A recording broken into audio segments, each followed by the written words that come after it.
Hello everyone. This is a 30 minutes introduction into the CP2K package. CP2K is a code to perform density functional theory calculations, short DFT calculations. CP2K can do DFT calculations for molecules, crystals, interfaces, and surfaces. So in this tutorial, I will show you the numerical algorithms which are implemented in CP2K and how you can choose input parameters in order to define numerical parameters for these numerical algorithms. So a DFT calculation requires that you put the atomic geometry. So that means you need to specify what are the coordinates of these atoms.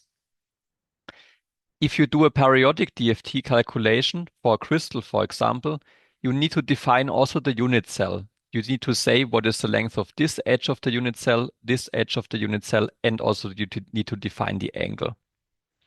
You also need to say how many electrons are in your unit cell, and usually the charge of the unit cell is 0, so the number of electrons is equal to the number of positive charges in the atoms in the unit cell.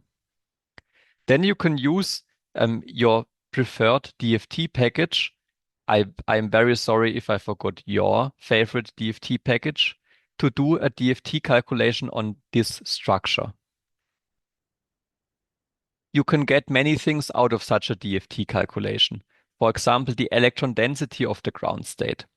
You can also get out the ground state energy E0 of all the electrons and the nuclei.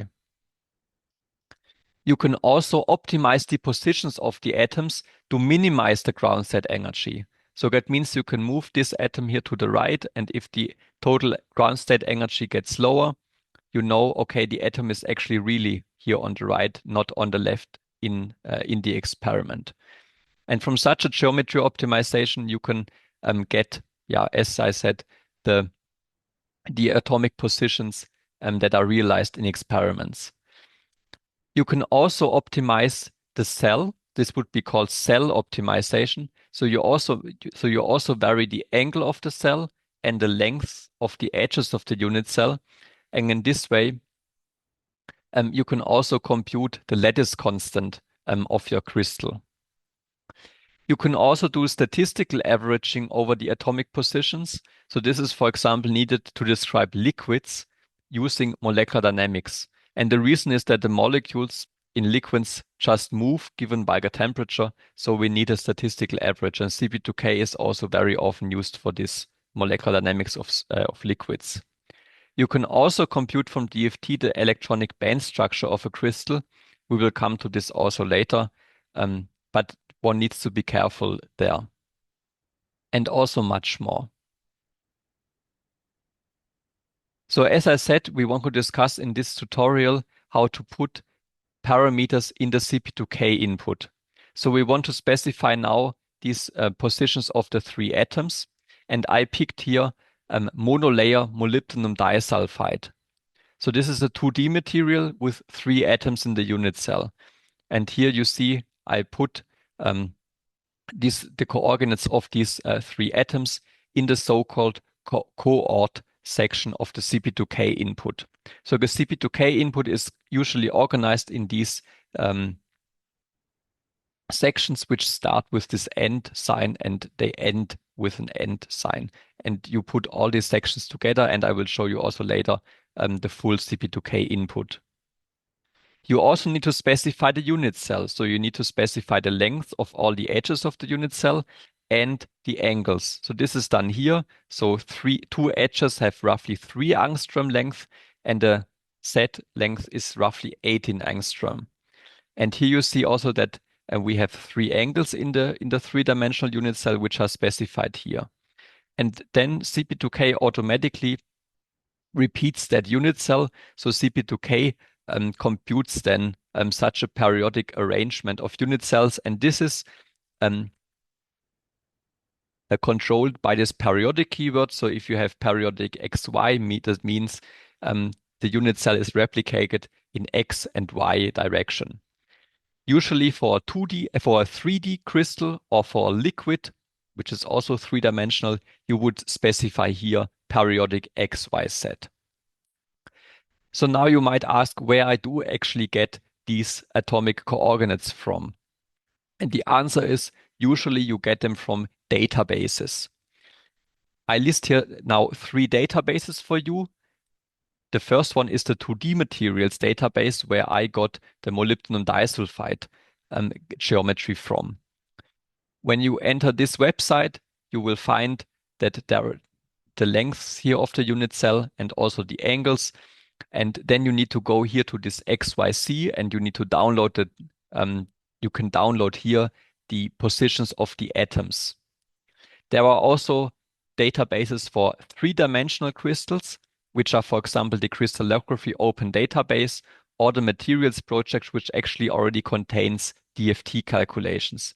And from these 2 databases, you usually download a CIF file, CIF, and this can be also read by CP2K.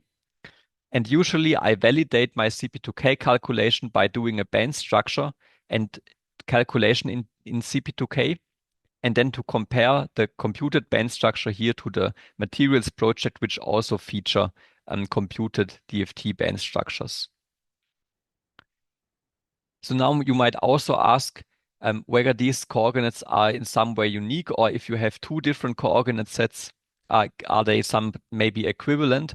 And the answer is we can, for example, shift the x coordinate or the y coordinate of this system. So here you say there is a shift of the x coordinates by 2 angstrom, and that would actually mean we shift this whole atoms and electrons by 2 angstrom to the right.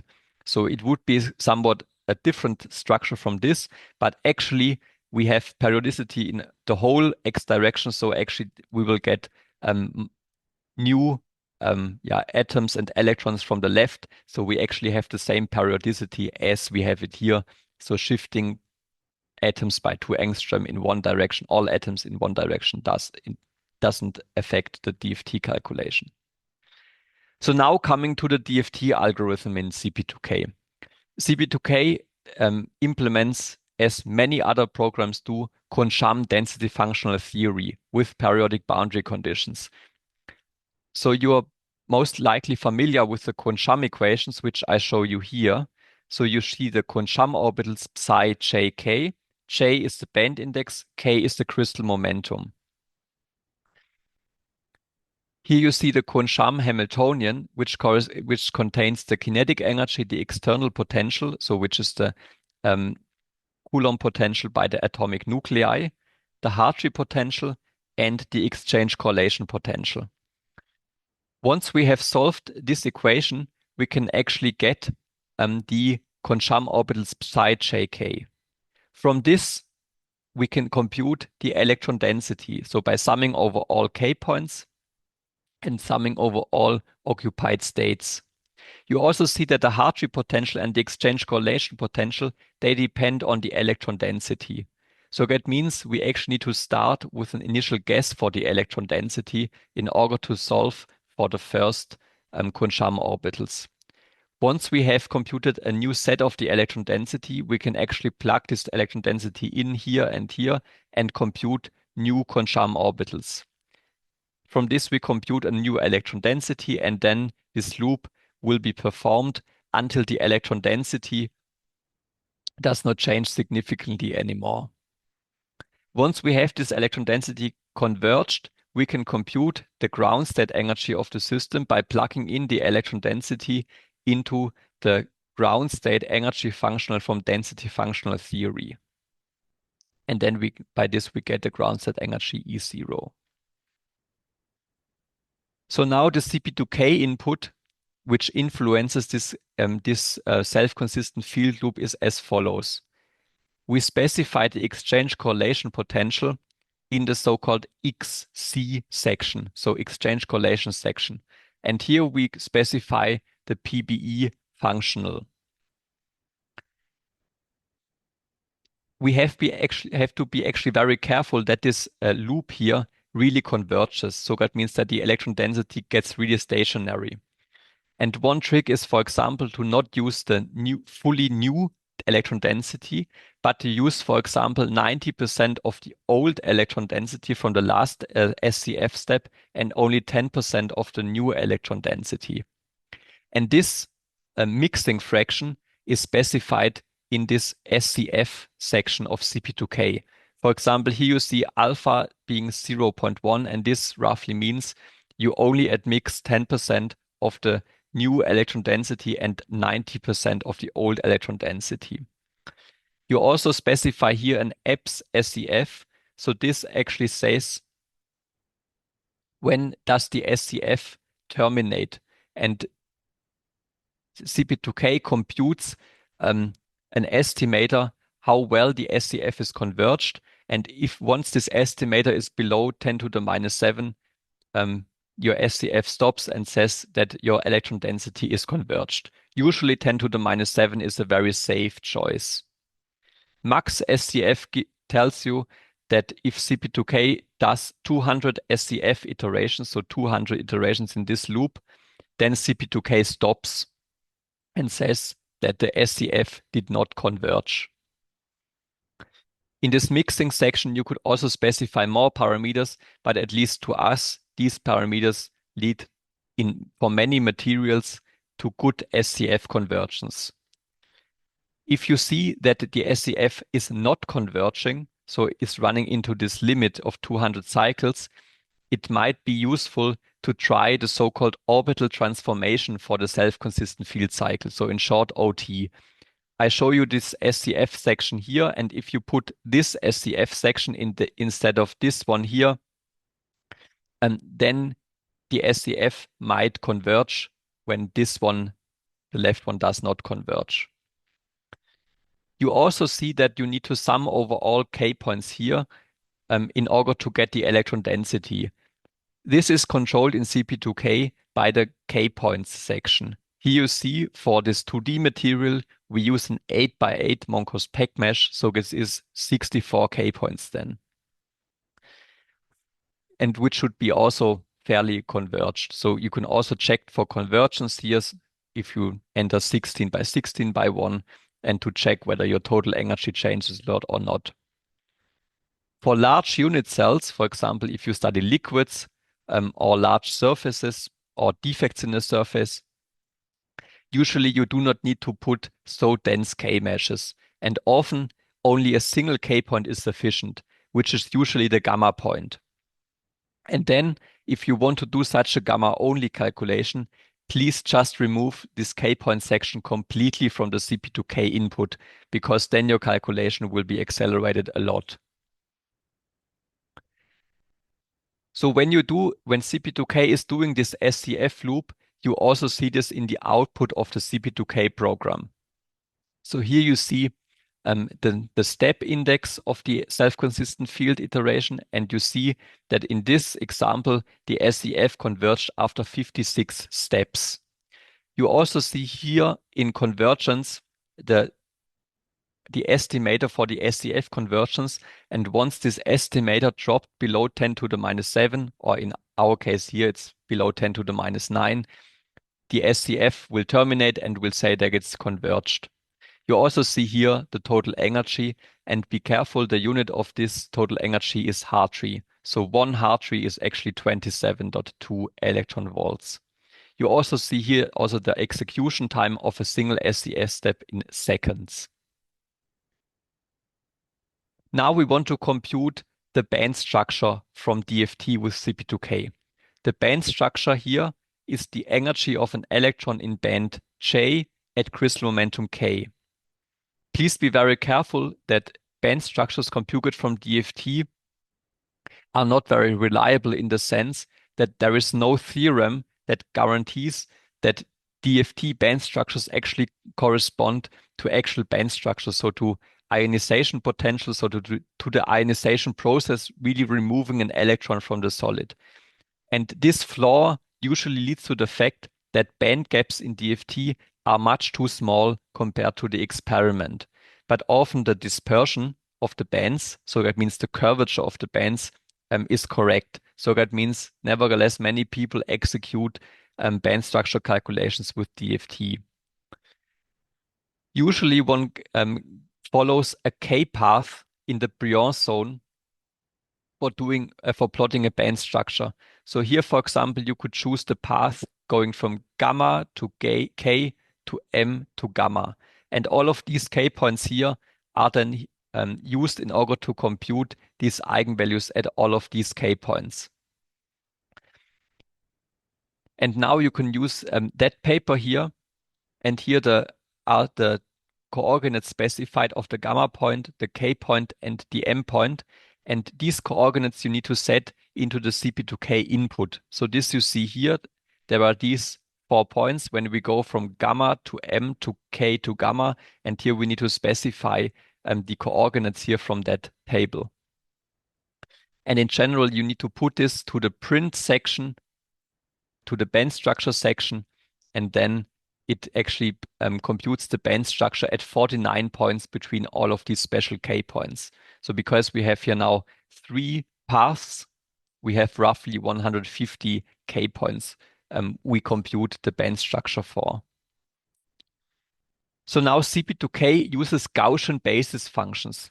So this is necessary to get a computationally efficient algorithm. So one could think of resolving this R dependence of the Kohn-Sham equation with a real space grid. So that means to put some grid points here to this R. But this actually turns out to be computationally very inefficient. It is much better to use this expansion and to compute these expansion coefficients C. So a Gaussian orbital could, for example, look like this. This guy here is a normalization factor, and here you see the Gaussian function. Alpha is an exponent, and Ra is a position of an atomic nucleus. So that means the Gaussian basis function here is actually localized at an atomic nucleus and decays, and the decay here is specified by this alpha parameter. This here is an S-type basis function, and it's S-type because there is no radial dependence here in front of this Gaussian. But there are usually also P and D function in the Gaussian basis set, and usually one takes around 30 Gaussian basis functions per atoms. So this N basis, which is this parameter, is around 30 times the number of atoms, just to give you an impression. Now the Kohn-Sham equations we wanted to solve look like this, and now we want to get rid of this R coordinate. For this, we plug in our basis expansion, which you see here. So for the Kohn-Sham orbital, we plug in the basis expansion here. And also here.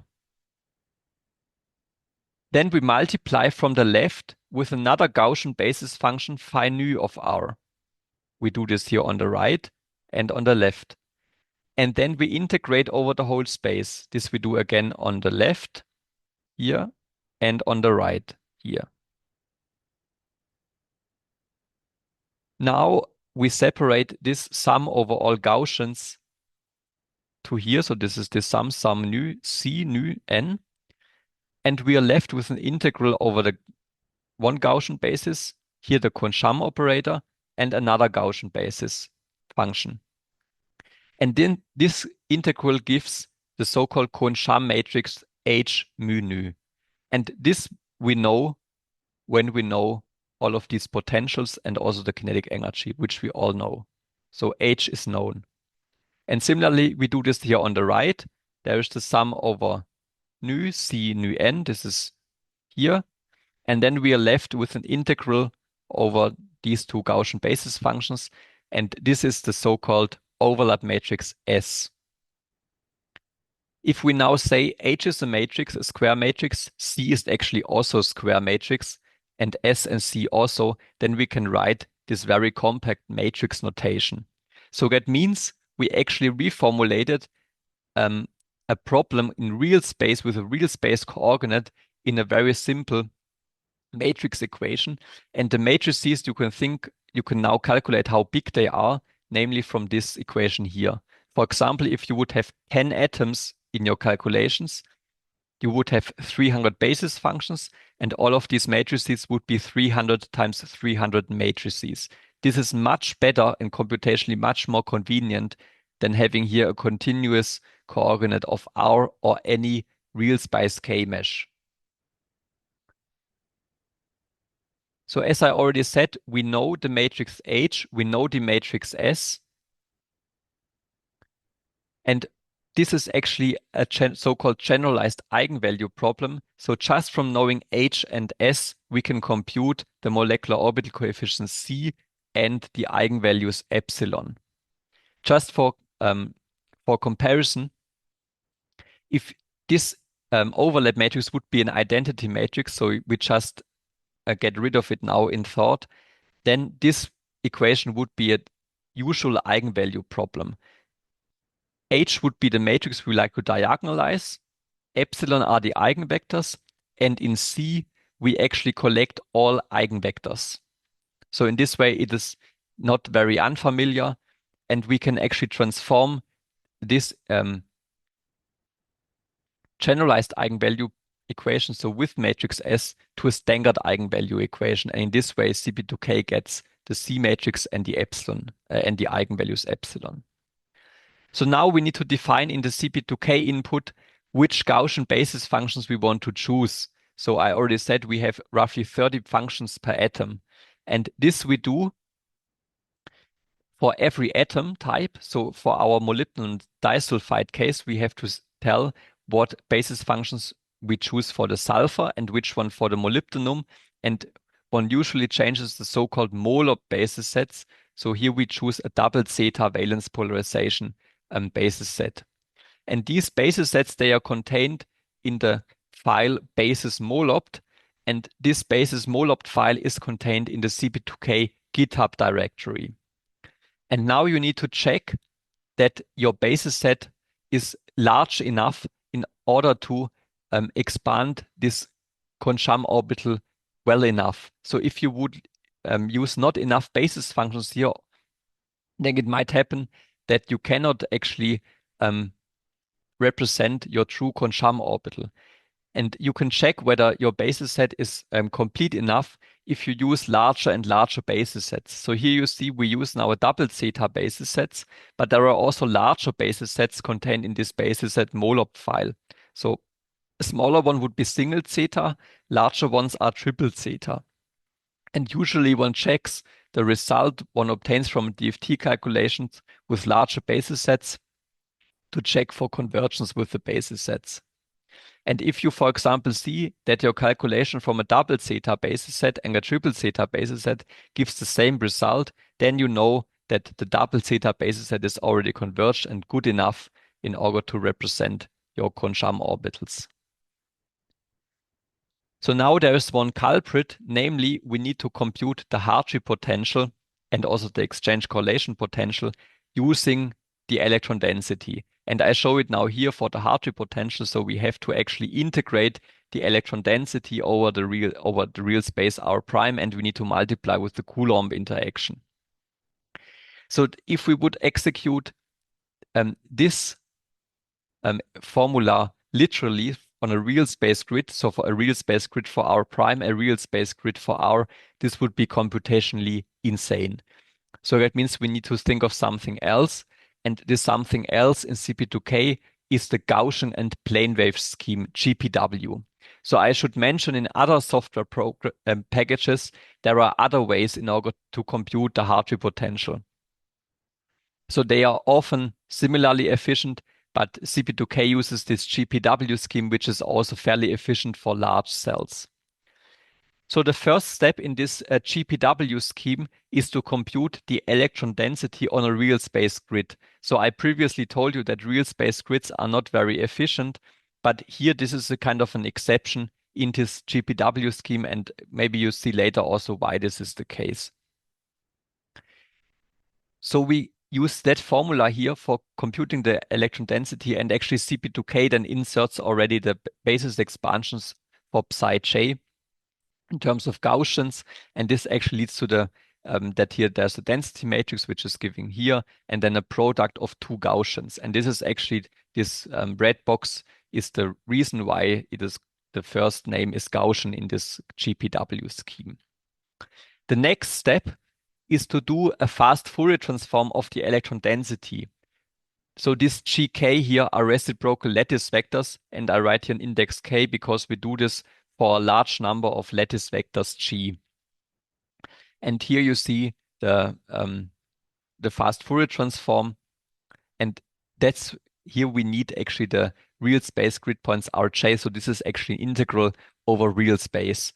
And the good thing here of this fast Fourier transform is that it's computationally very efficient. And that's actually the reason why we can afford to put the electron density here on a real space grid. It was only because this fast Fourier transform is actually very fast. Therefore, this is computationally efficient. And then the next cool thing is that now we can compute the Hartree potential very easily for reciprocal lattice vectors, namely by just multiplying the electron density in G space with 4 pi and dividing by G square. So this 4 pi over G square is actually the Coulomb interaction in reciprocal space. And we can also see this equation in the following way. So here we actually have a convolution of the electron density with the Coulomb operator. 1 over r minus r prime is the Coulomb operator and the electron density. So this is a true convolution, and a convolution in real space, according to the Fourier theorem, is actually only a product in reciprocal space. So here, therefore, you only have a product of the electron density with the Coulomb operator in G space. And that's why this operation is so easy, because it's a product in G space, and here it's a convolution in real space. So then we make the fast Fourier transform back to real space. So we use the Hartree potential in G space, make the integral over G, and get back the Hartree potential on a real space grid. And then we project it on a Gaussian basis. So we multiply with the two Gaussians, and we sum them over all lattice points J to get the Hartree potential in the Gaussian basis. And this one we then put to our H matrix, or to the Concham matrix. So this scheme has been published already quite a long time ago and is used in all CP2K calculations when you do a DFT calculation. So now there was one trouble, namely if we do core levels, then we kind of have computational issues. Namely, a core level usually is very localized at an atomic nucleus. For example, I think now of a 1s state of an atom, for example, the 1s state of a carbon atom or of an oxygen atom. And this usually is very localized, and the higher the atomic number set is, the more localized is that function. And this function pops up in the electron density. And if we want to do now a Fourier transform here to G space, we would need to represent this peaked core orbitals by plane waves.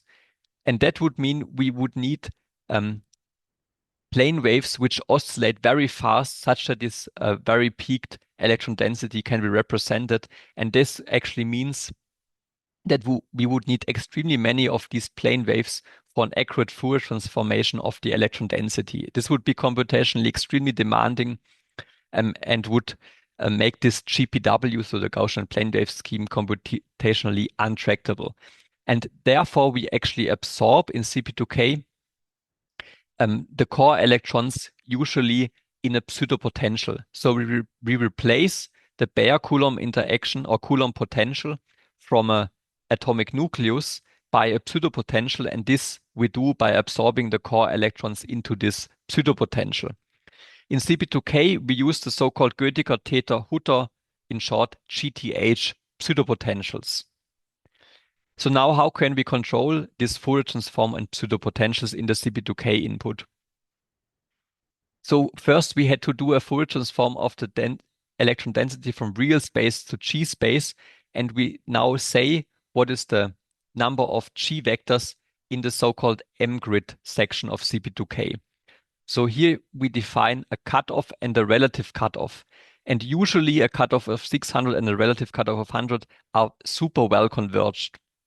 So these are very safe parameters in many for many applications. And actually these cutoffs also determine what are these real space grids, so how dense are these real space grids chosen. If you want to have further information about these cutoffs, please check the CP2K websites where there's much more information how to choose these cutoffs. We also need to set up pseudopotentials, and this we set again in this kind section for every atomic species we have. So for example, here for sulfur, we specify the Gödecke theta Hutter GTH pseudopotential, and this pseudopotential has been optimized for the PBE functional.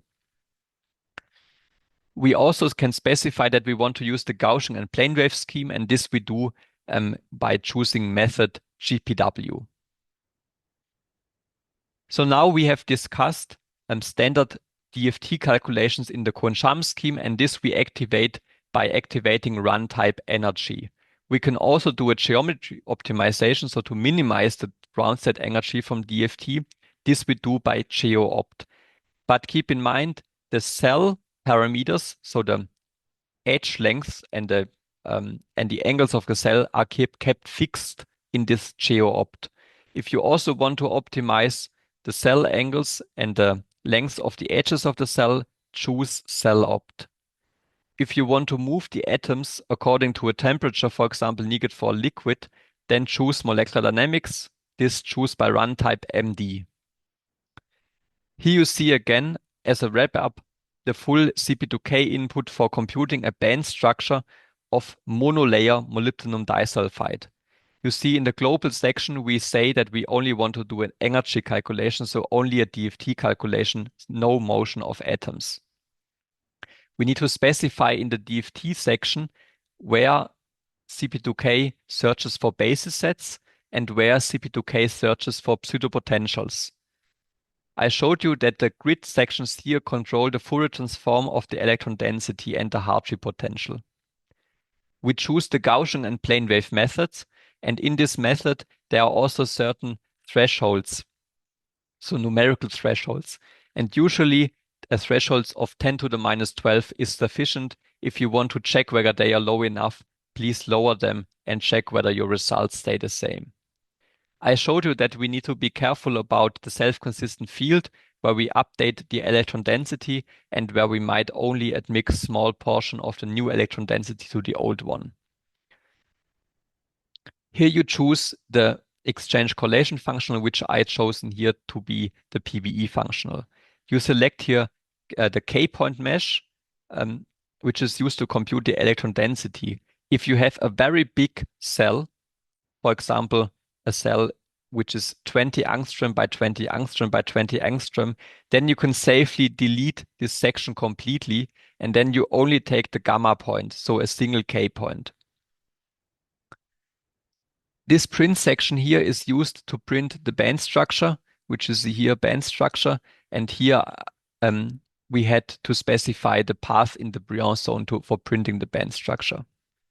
In this subsys section, you specify the unit cell, so here the length of the edges of the unit cell and the angles. You specify for every atomic kind, so for every element in your simulation, the basis set and the pseudopotential. The basis set and the pseudopotential have to be contained in these basis set and potential files, which are all available in the data directory of the CP2K GitHub. Here in this coord section, you put the positions of the atoms in the unit cell. I usually center my coordinates in the unit cell, but this is normally not needed. Now we are at the end of the introduction to CP2K and to doing DFT calculations in CP2K. CP2K expands Kohn-Sham orbitals in a Gaussian basis, and therefore we do not have to deal with continuous indices or continuous variables R, but we can deal with matrices C, which are of small size. So I showed you the Kohn-Sham equations, which need to be iterated because the Kohn-Sham equation, so the Hartree potential, depends on the electron density, but the electron density itself depends on the Kohn-Sham wave function. And please keep in mind, that this Koncham equation in CP2K is actually a matrix equation which contains these matrices C, for example. There is one specialty in CP2K, which is the Gaussian and plane wave scheme, and this is for computing the Hartree potential from the electron density.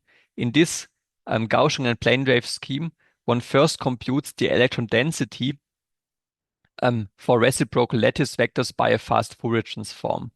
Then one computes the Hartree potential in reciprocal space by a multiplication of this density with the Coulomb operator.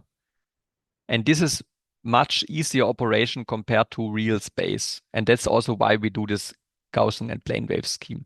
And then we do a fast Fourier transform back to the Hartree potential in real space, and then we project this Hartree potential into the Gaussian orbitals, so that we have again a matrix in the Gaussian orbital.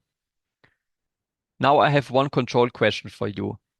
Namely, why is the Gaussian and plane wave scheme GPW in CP2K named this way? There are two possible answers. The first is that Koncham orbitals are expanded in the basis of Gaussians and plane waves. So that means the Koncham orbital is actually a superposition of Gaussians, and also plane waves can be used to represent the Koncham orbital. The other possibility is that in CP2K, actually the molecular orbits are only expanded in Gaussians, like this, and plane waves are only used for the density. So because we do Fourier transform of the density. So the right answer is B. In CP2K, we do not expand the Koncham orbitals with plane waves. There are several reasons for it. One reason is because the algorithm gets actually much easier if we use Gaussians, and also we can do, for example, linear scaling DFT only if we have the expansion of the molecular orbitals in Gaussians. So it is really true that the Gaussian and plane wave scheme in CP2K is called like this because we use Gaussians for the electron dense for the Koncham orbitals, and we use plane waves for the electron density. And with this, I'm at the end, and I hope this introduction could help you in executing CP2K calculations.